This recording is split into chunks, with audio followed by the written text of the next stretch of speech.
राधे राधे दोस्तों, मैं विश्वजीत। आज मैं आप सभी के लिए माध्यमिक का फर्स्ट लैंग्वेज हिंदी लेकर आया हूं। तो आप लोगों को मैं ये बताना चाहता हूं कि इसे सॉल्व करने में मुझे बहुत समय लग गया था। तो फाइनली मैंने इसका सभी सलूशन निकाल लिया हूं। अगर आप मेरे इस चैनल पर नए हैं तो चैनल को सब्सक्राइब करिए और बेल आइकन को प्रेस करिए और अपने आंसर शीट से ज़रूर मिला लें कि मैंने कितना माध्यमिक में सही किया हूँ। तो चलिए इसका शुभारंभ कर लेते हैं। जैसे कि लिखा है, निम्नलिखित प्रश्नों के सही विकल्प चुनकर लिखिए। बंगाली सा लगने वाला कस्टम अधिकारी का नाम क्या था? तो ग नंबर सुनील दास गुप्त। लहना सिंह किसके यहाँ आया था? मामा के यहाँ, ऑप्शन ग। नन्हा संगीतकार कहानी के कहानीकार का नाम क्या है? तो इसका उत्तर मुझे मिला नहीं है, बट मैंने यहाँ पर लिख रखा हूँ, हेनरिक संकेविच ये है। ठीक है, तो अगर इसका उत्तर आपको पता होगा तो मुझे कमेंट में ज़रूर बताइएगा। उसके बाद है, आमंत्रण कविता में कवि किस पर जय करने के लिए ईश्वर से प्रार्थना करता है? ऑप्शन ख, दुख। सुबह सुबह ट्रांजिस्टर में क्या बजने लगा? राष्ट्रगान। नीड़ का निर्माण फिर किस प्रकार की कविता है? आशावादी। बिस्मिल्लाह खां साहब के बचपन का नाम क्या था? अमीरुद्दीन। वृत्त संहिता के रचनाकार हैं। ये मैं भूल गया खोजने के लिए, तो बाद में इसे खोजकर मैं आपको बता दूंगा।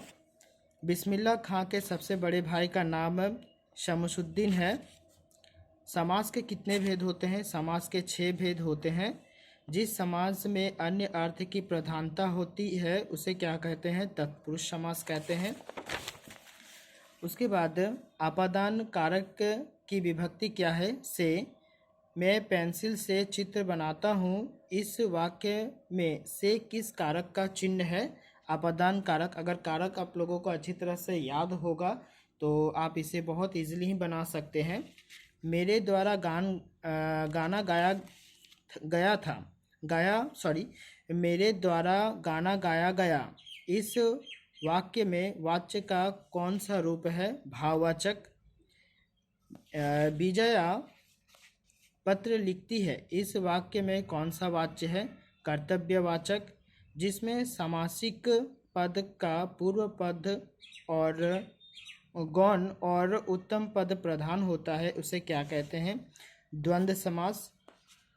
परिश्रमी छात्र अवश्य सफल होंगे, यह वाक्य है सरल वाक्य। उसके बाद है, यहाँ पर 1 नंबर का 19 क्वेश्चंस है। जैसे कि रंगैया जलते घर में क्यों कूद गया? अटारी पर रखी मास्टर साहब के चप्पल को बचाने के लिए घर में जलते हुए घर में कूद गया। हेनरी कहाँ पैदा हुआ था? पोलैंड में, सन 1846 ईस्वी में। लहना सिंह फौज में किस पद पर था? जमादार पद पर था। तेरी कुमड़ाई हो गई, यह किसका कथन है? ये मुझे मिला नहीं है। ठीक है। 5 नंबर, लाहौर बहुत याद आता है, किसे लाहौर बहुत याद आता है? साफिया को लाहौर बहुत याद आता है क्योंकि उसके भाई और परिवार वहाँ पर रहते थे, सब वहीं पर रहता था। किसके बिना संशय की गांठ नहीं छूटती? ईश्वर की कृपा बिना। नौरंगिया ने क्या गिरवी रखा था? अपने गहने। रामदास क्यों उदास था? ये मुझे मिला नहीं है। अगर आपको मिलता है तो कमेंट में ज़रूर बताएं। आमंत्रण गीत में कवि ने किस चीज़ की प्रार्थना की है? ईश्वर से विपदा में भय नहीं पाने की प्रार्थना की है। नीड़ का निर्माण फिर का आशय स्पष्ट कीजिए। तो इसका पेज नंबर है, ये सब जितने भी लिखे हैं पेज नंबर 44 है। आप लोगों को मैं दिखाना चाहूँगा पेज नंबर 44 में क्या कहा गया है।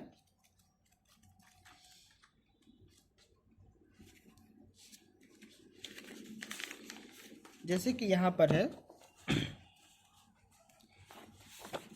नीड़ का निर्माण फिर भी का आशय स्पष्ट कीजिए। यहाँ पर कवि क्या कहना चाहते हैं? कवि के कहने का तात्पर्य यह है कि विध्वंस के पश्चात ही निर्माण का कार्य होता है।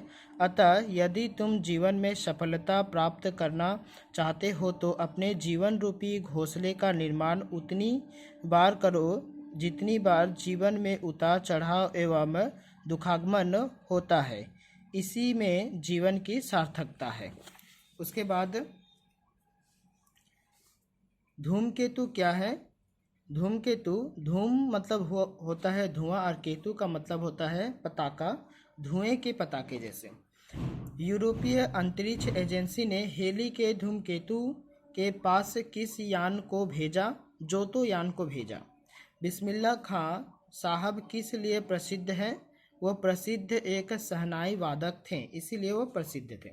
बिस्मिल्लाह खां बचपन में किन गायिका बहनों से प्रभावित हुए थे?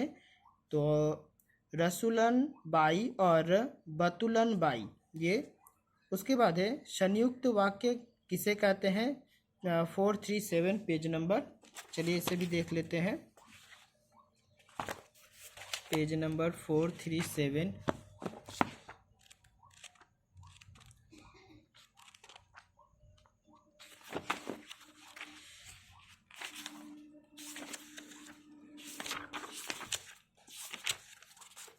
ये रहा। संयुक्त वाक्य किसे कहते हैं? ये 2018 और 19 दोनों में भी आया था और इस बार भी आया 2024 में। संयुक्त वाक्य जिस वाक्य में दो या दो से अधिक खंड वाक्य स्वतंत्र रूप से योजक द्वारा मिले हो उसे संयुक्त वाक्य कहते हैं। जैसे हम गए और तुम आए, मैंने खाना खाया और सोकर उठा तो वॉलीबॉल देखने चला गया। इस तरह के वाक्य को हम लोग कहेंगे संयुक्त वाक्य। उसके बाद है आपादान किसे कहते हैं? आपादान कारक की परिभाषा लिखें। Page number 401। चलिए इसका भी देख लेते हैं। 401 जैसे कि यहाँ पर है, आपादान कारक क्रिया से पृथक होने का बोध चिन्ह आपादान संज्ञक होता है आपादान कारक की विभक्ति से है। इसके अनेक प्रयोगात्मक रूप हैं, जैसे एक्सेट्रा एक्सेट्रा। अब इसे देख ले, ठीक है। उसके बाद दिया गया है किसी एक समासिक पद का विग्रह कीजिए और समास का नाम लिखिए। जैसे कि यहाँ पर है पीताम्बर, बेलगाम है और पीताम्बर है, तो पीताम्बर का हो गया। पीला है जो अंबर, मतलब बहुविग्रह समास। महेश गीता पढ़ता है, इस वाक्य को भाववाचक में परिवर्तन कीजिए। जैसे कि महेश गीत पढ़ा करता है, ठीक है। उसके बाद हर तरह के संकटों से घिरा रहने पर भी वह निराश नहीं हुआ, इसे मिश्र वाक्य में परिवर्तन करना है। संकटों ने उसे हर तरह से घेरा किंतु वह निराश नहीं हुआ, ठीक है। उसके बाद उससे बैठा नहीं जाता, इस वाक्य को कर्तव्यवाचक वाच्य में परिवर्तन कीजिए। जैसे कि मैं बैठ नहीं पाता हूँ। उसके बाद लड़के ने घर की राह ली, इस वाक्य को कर्मवाच्य में बदलिए, तो लड़के द्वारा घर की राह ली गई। उसके बाद भाववाचक किसे कहते हैं और अवयवी समास की परिभाषा लिखिए। चलिए इसका पेज नंबर देख लेते हैं, 447 और 410। 447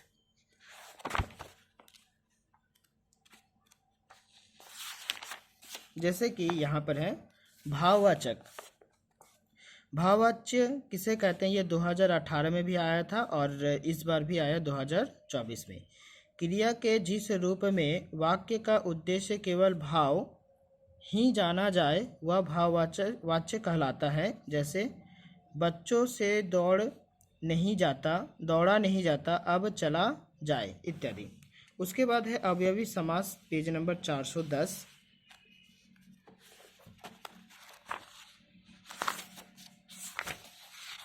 आपको पूरा फुल रिव्यू मिल जाएगा इसमें, ठीक है। तो 410 ये रहा अवयवी भाव समास।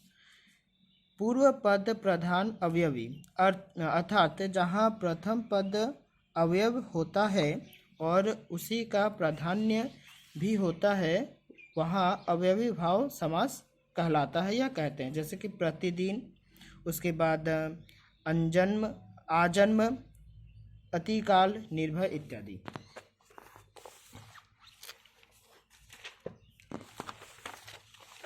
अब उस खंड का में चलाते हैं।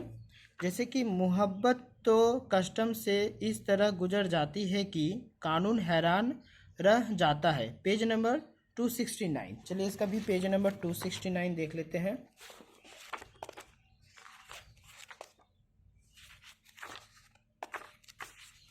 सिक्सटी थ्री, 67 एंड 69 ये रहा।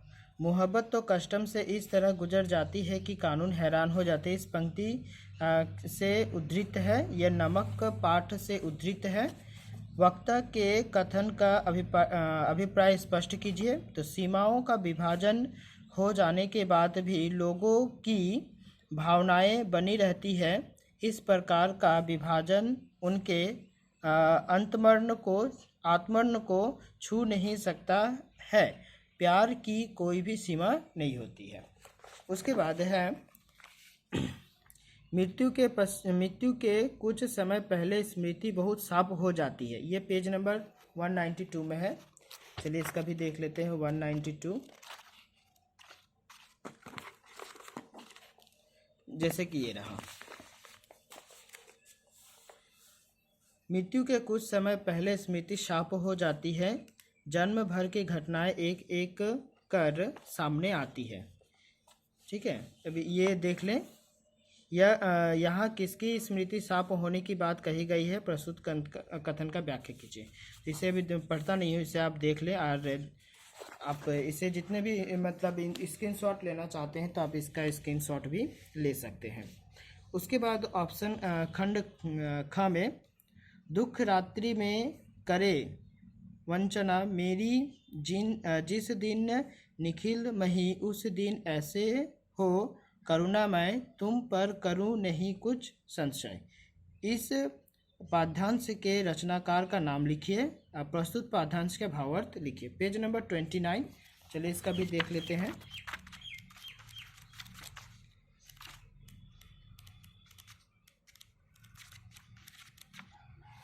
79 ये रहा।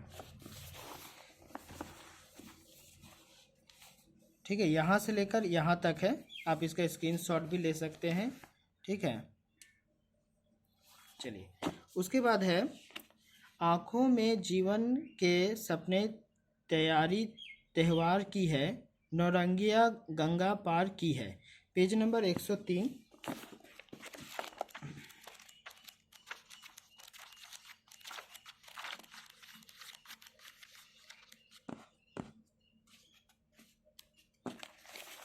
ये रहा। ठीक है, ये रहा, ये लाइन टू रहा। अब इसका उत्तर यहाँ पर भी है। ठीक है, ये रहा। आप इसका स्क्रीनशॉट भी ले सकते हैं, समझ सकते हैं पढ़कर। चलिए नेक्स्ट देख लेते हैं। खंड खा में, नमक ले जाने के बारे में साफिया के मन में उत्पन्न द्वंद्व का वर्णन कीजिए। Page number 257। चलिए इसका 257 का उत्तर देख लेते हैं। 53, 57 ये रहा। नमक ले जाने के बारे में साफिया के मन में उठे द्वंद्व के आधार पर उसकी चरित्र विशेषताओं को स्पष्ट कीजिए। ये रहा उत्तर। ठीक है, उसके बाद इधर भी है थोड़ा सा। उसके बाद है उसने कहा था कहानी के शीर्षक की सार्थकता पर अपना विचार कीजिए। पेज नंबर 179 ये रहा। यहाँ पर दो क्वेश्चन है। उसने कहा था कहानी के आधार पर लहना सिंह का चरित्र चित्रण कीजिए। उसने कहा था कहानी के प्रमुख पात्र की चरित्र विशेषताएं लिखते हुए इस कहानी के ये रहा शीर्षक के सार्थकता पर अपने विचार प्रस्तुत कीजिए। तो ये देख सकते हैं, फिर इधर बहुत सारा है तो अब इतना नहीं लिखने से भी होगा, आप अपने अनुसार लिख सकते हैं। चलिए नेक्स्ट, आमंत्रण कविता के मुख्य प्रतिपादक का वर्णन कीजिए। Page number 23।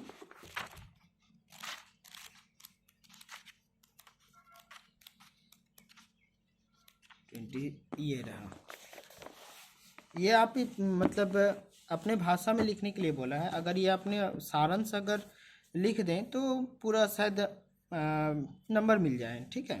तो आप ये सारांश उठाकर भी लिख सकते हैं, रविंद्रनाथ टैगोर का लिखा हुआ है।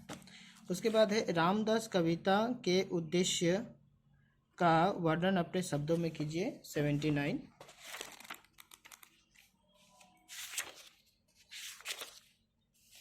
ये रहा उद्देश्य।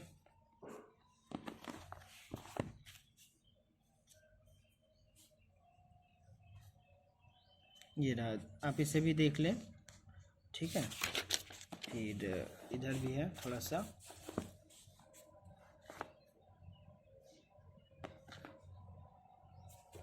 चलिए उसके बाद नेक्स्ट देख लेते हैं क्या है।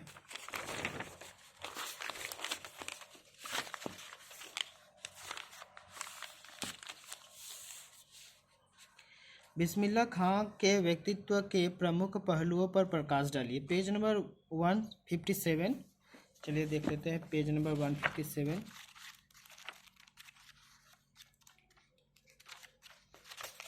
(56, 57) ये रहा। यहाँ पर दो क्वेश्चन है। नौबत खाने में इबादत नामक पाठ के आधार पर बिस्मिल्लाह खां का चरित्र चित्रण कीजिए, या अथवा बिस्मिल्लाह खां के व्यक्तित्व के प्रमुख पहलुओं पर प्रकाश डालिए। ठीक है, ये देख लें, ये रहा। उसके बाद ये रहा। चलिए, और ये फुल रिव्यू है, आपको सब कुछ मिल जाएगा। हेली की भविष्यवाणी क्या थी, क्या उसकी भविष्यवाणी सत्य हुई, अपने शब्दों में लिखिए। 136 पेज। ये रहा 1862, ये घुमा कर दिया गया है। 1682 में धूमकेतु को देखने के पश्चात हेली ने क्या भविष्यवाणी की थी, क्या उसकी भविष्यवाणी सत्य सिद्ध हुई थी। चलिए ये देख ले, ठीक है। और भी बड़ा करके लिखना पड़ेगा, तभी इसमें 5 नंबर मिलेगा आपको। उसके बाद है, दीपदान एकांकी के शीर्षक के सार्थकता पर अपने शब्दों में टिप्पणी कीजिए। Page number 317। Page number 317 67। ये रहा, यहाँ पर दिया गया है, वर्तमान परिप्रेक्ष्य के आधार पर दीपदान शीर्षक एकांकी के उद्देश्य की सार्थकता पर अपने विचार व्यक्त कीजिए। ये रहा, ठीक है। अब यहाँ से भी कॉपी करके लिख सकते हैं अपने आंसर शीट में, नेक्स्ट एग्ज़ाम की तैयारी के लिए। उसके बाद है, दीपदान एकांकी के उद्देश्य अपने शब्दों में स्पष्ट कीजिए, वही घुमा फिरा कर। उसके बाद नेक्स्ट है, जांच अभी जारी है, कहानी के शीर्षक के औपचारिकत्व पर विचार कीजिए। Page number 375। Page number 375। चलिए देख लेते हैं 375।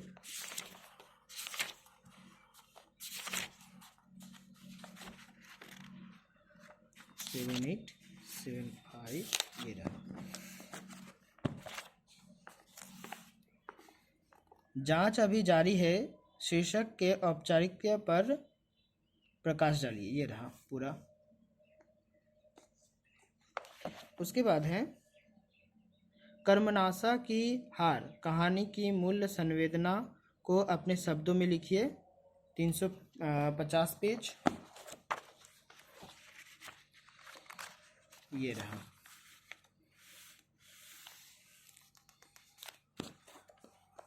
ये आप लिख सकते हैं, ठीक है।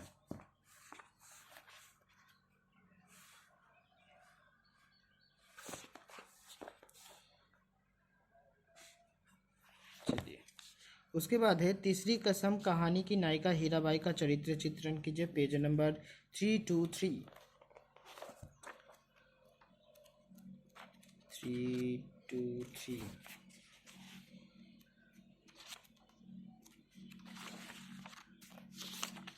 ये रहा।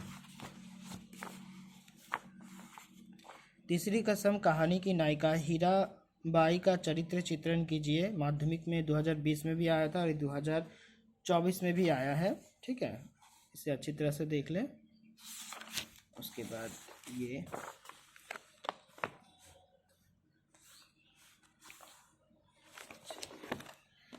उसके बाद यहाँ पर है निबंध, किसी एक विषय पर निबंध लिखिए। मेरे जीवन का उद्देश्य भूमंडलीय तापीय वृद्धि के खतरे, ऋतुराज बसंत, हिमालय की आत्मकथा। ठीक है, आप इसे भी देख लें और इसे भी देख लें।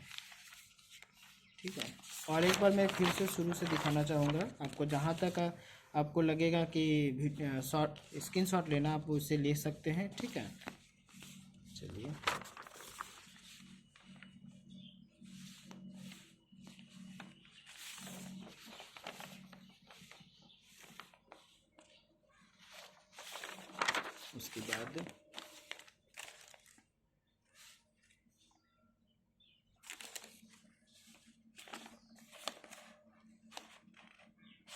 उसके बाद ये रहा। तो अगर आप मेरे इस चैनल पर नए हैं तो चैनल को प्लीज़ सब्सक्राइब कीजिए और अपने दोस्तों के साथ ज़्यादा से ज़्यादा ये वीडियो को अपने दोस्तों के साथ शेयर कीजिए। और चैनल में अंत तक बने रहने के लिए आप सभी को धन्यवाद।